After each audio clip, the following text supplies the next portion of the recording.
Dan yang kelima adalah Ummu Kalsum. Mereka berdua ini juga sudah menikah sebelum datangnya Islam. Dengan siapa? Dengan anaknya Abu Lahab. Siapa Abu Lahab? Pamannya Nabi. Berarti amunnya paman Nabi, Nabi berisi anak, cucu ya lah. Berarti hitungannya pamannya kan. Paman kawin lawan kemenakan. Nah, karena bapak ini ada satu ini, lain satu nasab jalur. Paman, sepupu bahasanya kan. Maka kedua putri Nabi yang bernama Ruqayyah dan Ummi Kalsum ini sebelum datang Islam menikah dengan siapa? Anaknya Abu Lahab. Abu Lahab punya anak laki-laki dinikahkan kepada putri Nabi Muhammad. Akan tetapi mereka berdua setelah turunlah ayat ketika datangnya Islam, kemudian Abu Lahab menentang akan Islam, sehingga Allah Ta'ala menurunkan ayat tentang Abu Lahab, yaitu apa? Tabbat yada Abi Lahab wa tab. Binasalah keduanya tangan Abu Lahab. Nah, setelah turun ayat tentang kehinaan kepada Abu Lahab, maka ketika itu Abu Lahab marah dan menyuruh kepada anak-anaknya untuk menceraikan istrinya. Artinya menceraikan anak-anak Nabi. Bukan Nabi yang memisahkan. Nabi kan memisahkan. Tapi siapa? Abu Lahab lah yang tidak terima, sehingga anak Nabi itu disuruh olehnya untuk diceraikan semuanya. Akan tetapi ketika menikah dengan anaknya Abu Lahab, mereka dijaga oleh Allah Ta'ala karena belum sempat berkumpul dalam satu rumah. Jadi cuma menikah tapi belum sempat kumpul. Pas belum kumpul ternyata datang ayat dari Allah Ta'ala, maka bercerailah mereka. Dan tujuan Abu Lahab menyuruh anaknya untuk menceraikan anaknya Nabi itu adalah untuk memberikan efek jerat dan sakit hati kepada Rasulullah Shallallahu Alaihi Wasallam. Itu tujuan Abu Lahab. Kemudian setelah itu mereka masuk Islam, kemudian ikut hijrah dengan Nabi ke Madinah, kemudian dinikahkan oleh Nabi Sayyidatina Ruqayyah dengan siapa? Sayyidina Utsman bin Affan, khalifah yang ketiga setelah Rasulullah Sallallahu Alaihi Wasallam. Dan berhijrahlah bersamanya ke Habasyah untuk menyelamatkan imannya. Kemudian kembali dan berhijrahlah ke Madinah bersama suaminya, dan telah dimakamkan beliau itu di dalam pekuburan Baqi juga. Kemudian setelah wafatnya Sayyidatina Ruqayyah, Sayyidina Utsman dikawinkan lagi oleh Rasulullah dengan adiknya siapa? Ummi Kulsum. Dan Ummi Kulsum juga meninggal dan makamnya juga dikuburkan di pekuburan Baqi. Ini menjadikan Sayyidina Utsman menikah dengan dua anak Rasul Sallallahu Alaihi Wasallam. Maka dari sebab itu beliau diberikan gelar siapa? Dzun Nuraini atau Dzin Nuraini. Apa artinya Dzun Nurain? Yaitu orang yang memiliki dua cahaya. Artinya ini diisi bini kedua orang, dan kedua-duanya adalah putri daripada Rasulullah Sallallahu Alaihi Wasallam. Dan Nabi pernah menyatakan kepada Sayyidina Utsman setelah meninggal siapa? Ummi Kulsum. Wahai Utsman, kata Nabi Muhammad, jika aku ada 3 anak perempuan yang masih bujang, maka aku akan kawinkan tiga-tiganya lawan nikah. Saking cintanya Nabi kepada Sayyidina Utsman. Loh, Sayyidina Fatimah kenapa tidak dinikahkan? Karena Siti Fatimah sudah menikah dengan Sayyidina Ali. dan sudah habis putrinya Nabi Muhammad sallallahu alaihi wasallam. Keenam, nah yang terakhir yang paling bungsu yaitu adalah Siti Fatimah yang bersinar, yang dikenal sebagai Al-Batul Al-Az-Zahra.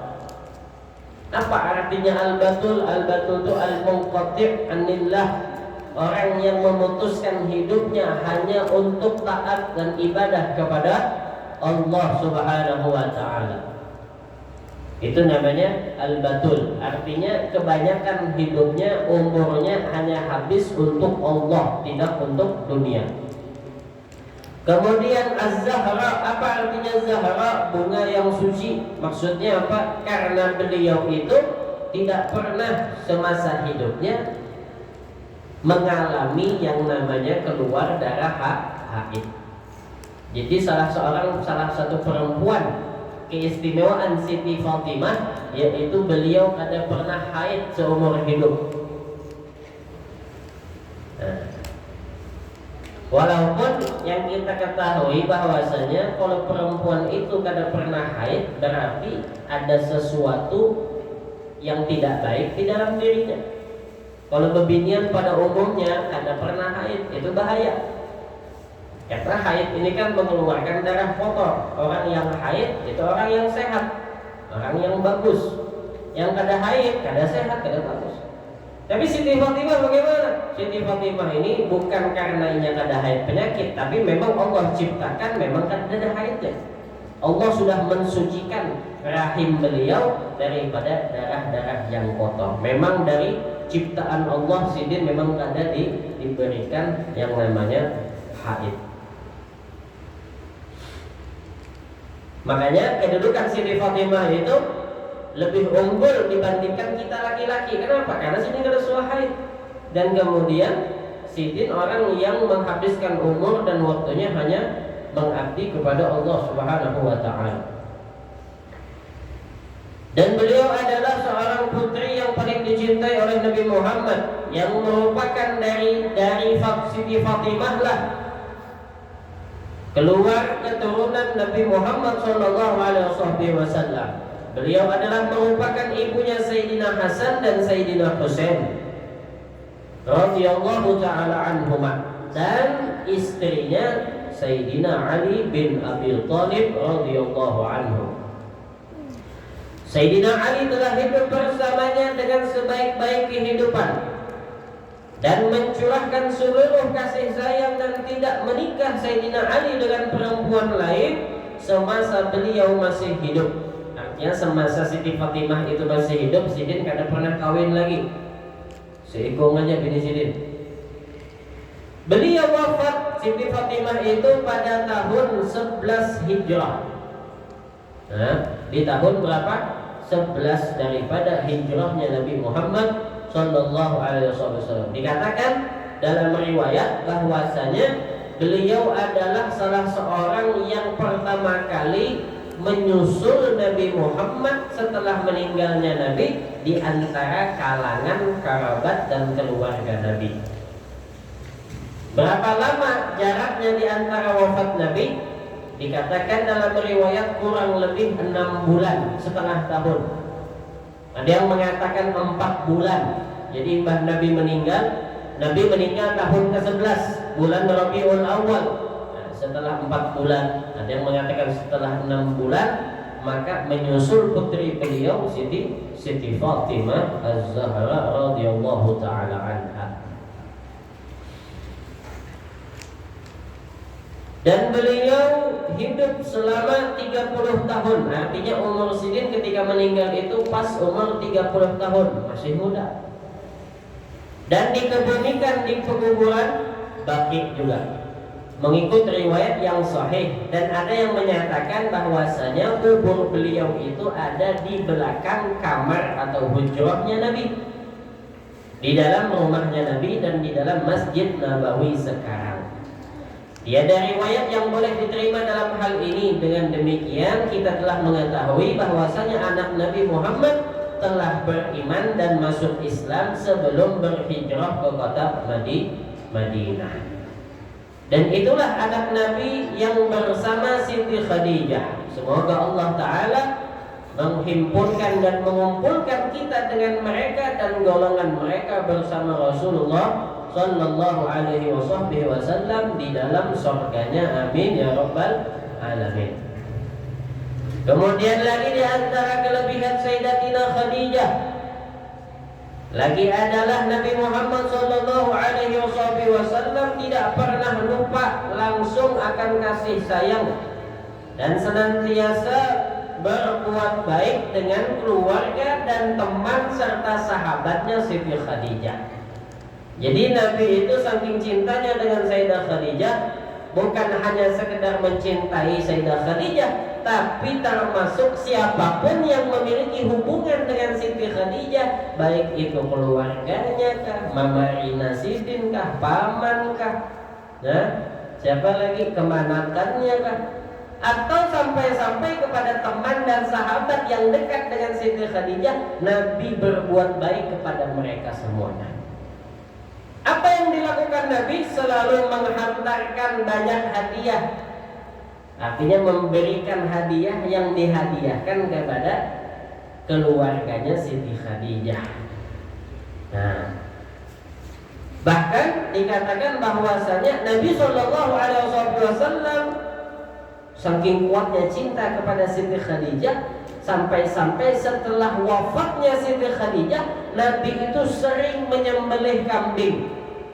Sidin seorang nyembelih, kadang mau pahakan, kadang menyuruh orang. Sidin seorang yang menggawi, yang menguliti, yang memotongi, yang membagi. Diantar kemana? Dibagikan kepada kerabat, keluarga dan teman-temannya Siti Khadijah. Padahal Siti Khadijah sudah meninggal, tapi karena cinta tadi, nah, dengan berbagi kepada orang yang pernah ada hubungan dengan orang yang dicintai daripada kerabat dan teman-temannya, itu membuat hati Sidin menjadi tambah cinta, tambah damai, tambah senang, mengobati kerinduan Sidin dengan istrinya Siti Khadijah.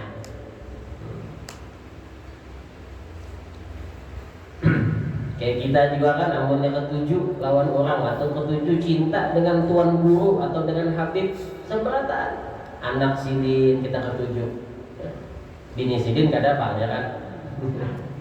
Ngomong bini guru yang lo ketulahan.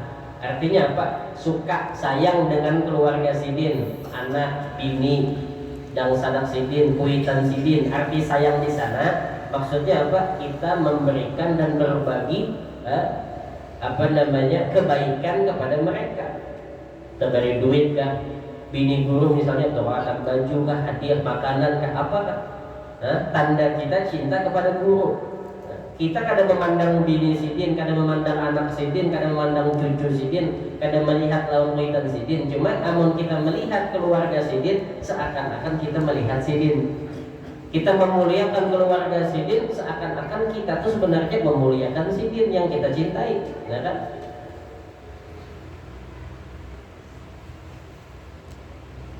Sehingga dengan sebab itulah Siti Aisyah menjadi cemburu dengan Nabi Muhammad. Gara-gara Nabi berbuat baik kepada temannya Siti Khadijah, dan tidak dapat menahan di dalam hatinya serta berkata kepada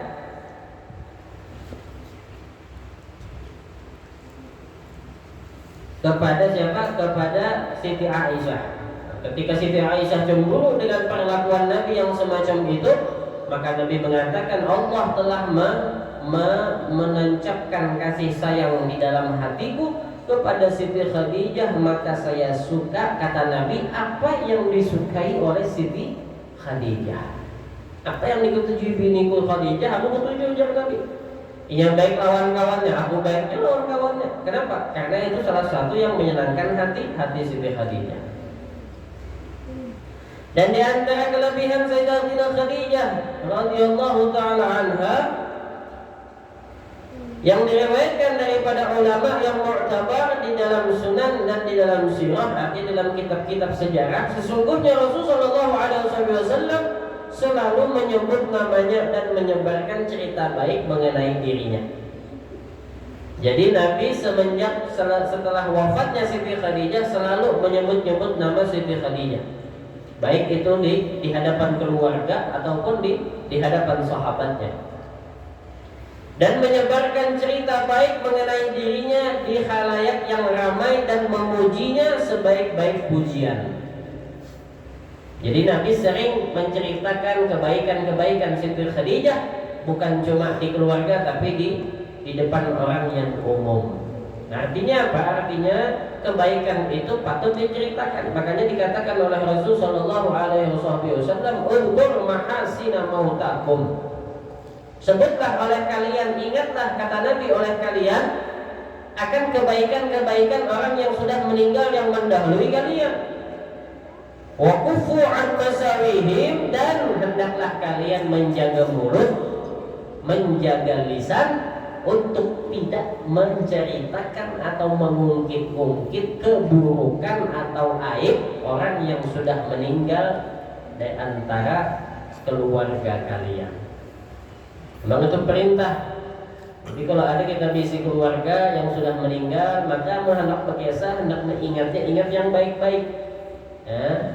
Sehingga dengan kebaikan yang kita sebut tadi membawa kepada orang yang mendengar itu hendak meniru, hendak mengumpati, dan akan menjadi sebab turunnya rahmat ke dalam kubur orang yang kita sebut kebaikannya. Ini mungkin kita mengungkit kebaikan orang yang meninggal itu, Allah Ta'ala tuh menurunkan ampunan kepada orang yang kita sebut tadi. Nah, kayak kita mengadakan haul, nah itu rahmat turun, menyebutkan kebaikan-kebaikan, manakib-manakib orang soleh. Dan kita sangat dianjurkan untuk tidak menyebutkan keburukan, keaiban yang pernah terjadi semasa hidupnya orang yang sudah meninggal dunia. Kepada orang yang masih hidup aja kita ada boleh menyambati, apalagi apa bahasanya, gosip, menyebutkan keburukannya di belakangnya, disebut dengan ghibah. Itu dosanya besar. Maka bagaimana dengan orang yang telah meninggal dunia? Namun orang yang hidup aja, orang yang menggibah dengan orang yang masih hidup, itu dosanya tidak akan diampuni kecuali setelah meminta ridha dan halal kepada orang yang dia gosipkan, orang yang dia sambati. Kita menyambati A, maka wajib bagi kita harus minta halal, minta ridha kepada si A bahwasanya aku semalam ada menyambati kamu kayak ini, minta ampun, minta ridha. Ada cukup hanya bertaubat kepada Allah, sembahyang, tasbih, istighfar, ada cukup, belum diampuni. Itu beratnya dosa ghibah. Artinya dosa antara kita dengan makhluk. Namun dengan Allah, tinggal kita bujur-bujur istighfar, bujur-bujur taubat, Allah pasti mengampuni. Kalau dengan makhluk sekecil apapun tidak akan pernah diampuni kecuali yang berkaitan sudah meridhoi, mengikhlaskan. Ini orang yang hidup, maka kayak apa amun kita itu sempat tergibah orang yang sudah mati, kayak apa dia minta maafnya? Kita nih umpama lagi berkumpul, teringat lawan si fulan yang sudah meninggal. Kamu tahu lah aja si Anu tuh hari anjak banget bila nyebulin majelis membawa sandal orangnya. Nah, misalnya kada bagus kalau itu, walaupun bujur tetap kada bagus, tetap kada dianjurkan. Lalu terkesah kayak apa? Biar minta maaf. Anak bertaubatnya lah kayak apa? Maulah pian datangi ke kubur pian tabuk. Woi, nggak minta maaf. Pada kau lagi sudah. Nah, itu sulitnya kita berurusan dengan orang yang sudah meninggal dunia. Maka seperti Nabi ini, di antara kemuliaan Siti Khadijah juga apa sebabnya dia begitu?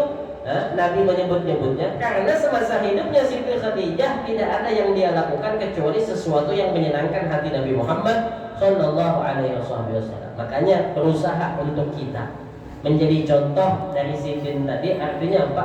Buatlah sesuatu yang baik ketika kita masih hidup. Ulah sesuatu yang baik. Yang mana dari sesuatu yang baik tadi, kebaikan kita yang walaupun kecil itu biasa aja kelihatannya di mata manusia, tapi itu akan dikenang sepanjang masa. Ujar Nabi apa? Beruntung orang yang meninggal dunia namun kebaikannya ada umpat mati. Orangnya sudah meninggal nih, tapi kebaikannya kada meninggal, ada sampai saat ini. Contoh aja, misalnya ada dilanggar nih di antara pian yang menyumbang, misalnya masangkan AC hanyar. Mau apa hanyar AC ya kok? Yang kuning-kuning kan hanyar misalnya. Tak, misalnya pian meninggal dunia, maka AC yang pian pasang ini kan ada umpat dikubur. Pian dikubur ulang, pian sudah dilupakan, tapi orang bakal ingat dua pian karena ingat dengan kebaikan-kebaikan yang pernah pian lakukan, yang pernah pian sebarkan. Apa? Bila ada Habib Khalid duduk sini melihat AC, keingatan lawan haji. Atau siapakah yang di sini keingatan? Kenapa? Ini kebaikan berkat sidin. Nah, itu orang yang baik biar Nabi. Kadang pada pian jadi orang berbulang, kiai, harus jadi penceramah. Cukup buat kebaikan yang sifatnya permanen, yang akan dikenal oleh setiap orang, yang apabila pian meninggal orang kadang bakal lupa dengan pian. Kebaikan pian mengingatkan mereka kepada pian. Yang hebat ujar Nabi. Dan sangat celaka adalah orang yang meninggal ujar Nabi, namun kejahatannya juga ada umpat mati. Kejahatannya masih ada. Sehingga bila dia melihat itu orang ingat lawan kita yang ada baik. Nah, itu harusnya yang kita ikuti daripada perjalanan hidup Siti Khadijah, sehingga tidak ada kecuali semuanya adalah kebaikan yang disebut oleh Nabi Muhammad sallallahu alaihi wasallam. Mudah-mudahan Allah Subhanahu wa taala senantiasa memberikan kita keberkahan dan juga kita mendapatkan keberkahan daripada istri Rasul sallallahu alaihi wasallam, Sayyidatina Khadijatul Kubra. Allahumma anshurna fahad ridwana 'alaiha وأمدنا بالأسرار التي أودعتها لديها وصل وسلم على زوجها الأمين سيدنا ومولانا محمد وعلى آله وصحبه أجمعين والحمد لله رب العالمين. Kurang lebihnya mohon maaf dan ridha. Wassalamualaikum warahmatullahi wabarakatuh.